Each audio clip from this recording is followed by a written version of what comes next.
Hello, folks. Franco Vega back with you with RightWay Podcast, where you know our theme is 10 minutes of healing the right way. We have an awesome guest in the building today. Goes by the name of Juan. He is alumni of our program and now a staff. And this is just for the audience. This is the first time we're videotaping our podcast. So you can now see our beautiful guest's face and smile. See the pain and turn that into power. So we're excited. So Juan, welcome. You're the first one. How you feeling, brother? I'm feeling good. Thank you for having me. Well, thank you. So let's share with the audience, who is Juan? Yeah, so, a little bit of Juan was, my name. I come from a family of 5. I grew up in Long Beach, California, pretty much my whole life. Growing up, I had 1 sister and 3 brothers, including myself. So I was the 4th. Mm-hmm. And it was fun. We grew up pretty fun. We had a good childhood. Mm-hmm. I can remember us not having phones, so we were just playing a lot outside. Any marbles in there? You know what? Marbles, and then it was like another game that we learned in Mexico, like a little yo-yo looking game. Uh-huh. And so that was fun. That spinner? Yeah, the spinner. Culture. So that was fun. Culture. Then my brother was he was way older than me, my oldest, and he was really into sports. So I always looked up to him, so I tried to follow whatever he was doing. That was fun, just trying to keep up with sports. Okay. My sister, we kept her tough, Okay. So when did it hit the bumpy road? Yeah, it hit a bumpy road. So it was fun, like I said at first growing up, and then it hit a bumpy road when my parents split. You remember how old were you? Yeah, I want to say about 8 years old when they split. Do you remember the grade? Is it easier to remember the grade or the age? Yeah, the age. Grade. I don't remember grades so much because I went to so many schools. So it felt like I felt like I was in the same grade for so many years because I went to so many different schools. When you're 8 years old, you should probably be in about the 3rd grade. 3rd, right? So yeah, probably 2nd grade they split. Okay, second grade, because in the 2nd grade that you flunk. So I remember that year was tough. It's the 2nd grade that here that people flunk a lot. Yeah, wow. I don't know why. No one. But it's that time when I was going through that stuff, and yeah. Got you. But you know what happened then when my family split? Okay. Yeah, it got so rough. Your family split, and what happened? So, when the family splits, I forgot to mention this earlier, but I was the only kid at the time to actually have my parents together. My brothers and sisters before me, they had different dads. So they already went through that.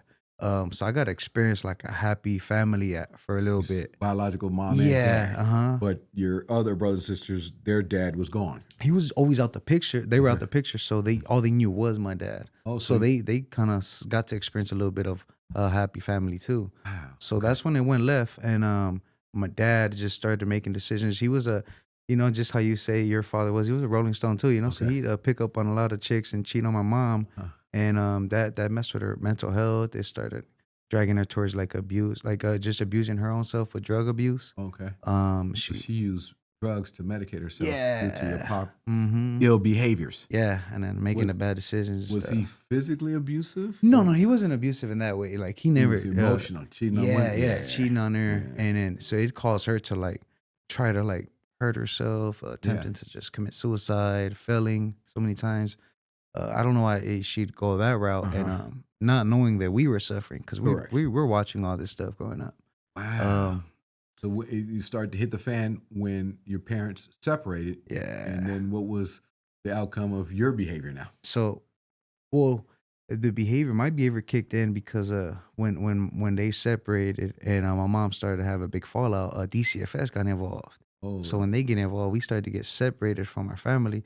So not only were we separated from my father and now my mom, now I'm getting separated from my brothers and sisters. So stuff got tougher. For the audience listening, DCFS is Department of Children and Family Services. LA County, we have the largest in the nation, 33,000 on any given night, $3.2 billion budget annually just for DCFS. So DCFS got involved. Yeah. So someone called. Yeah. Do you guys know who called? It had to be my grandmother, I believe. It was like a close. They said it was like a close family. We lived like next to our neighbors.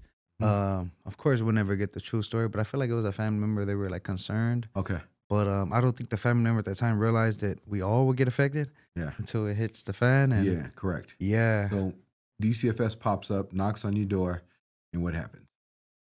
I remember at that time we were young, we got separated, and that was the only time my mom ever got arrested. And it wasn't like for something big, but they detained her for the day, and we all got separated. I remember they took us to buy some Happy Meals at McDonald's. Yep.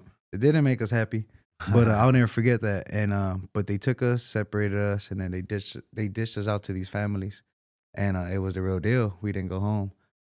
Now, and that took place for some time. separate families? Yeah. So All you guys, none of you guys went to the me same and family? so they split us up in twos. Okay. And me and my oldest brother left, and then my sister and my youngest brother got split up. And then somewhere down the line, before we reunited with our family, they split us up in pairs again. So my sister went with my brother, and I went with my little brother again. Okay. Yeah. All right. So, Wow. that's interesting. Okay. Fast forward. So you get split up, you go into DCFS. Was that a permanent thing? Or No, it wasn't permanent. It was more like for my mom to get back on her feet. Mhm.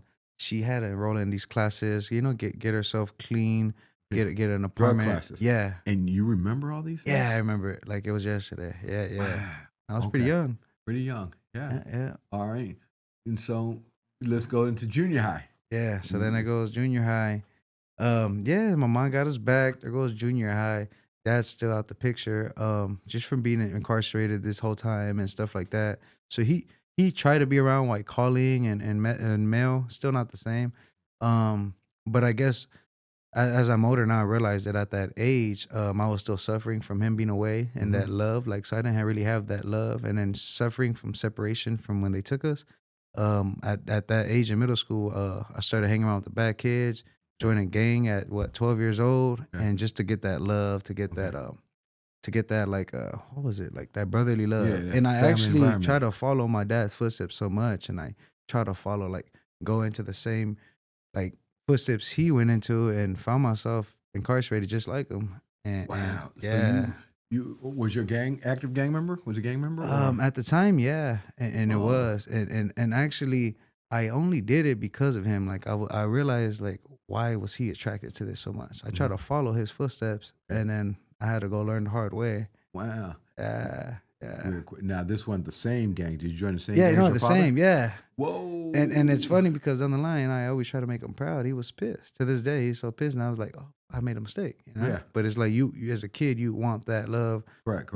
I'm a junior, so I always wanted, like, my father to love me. I wanted Yeah. to be special to him.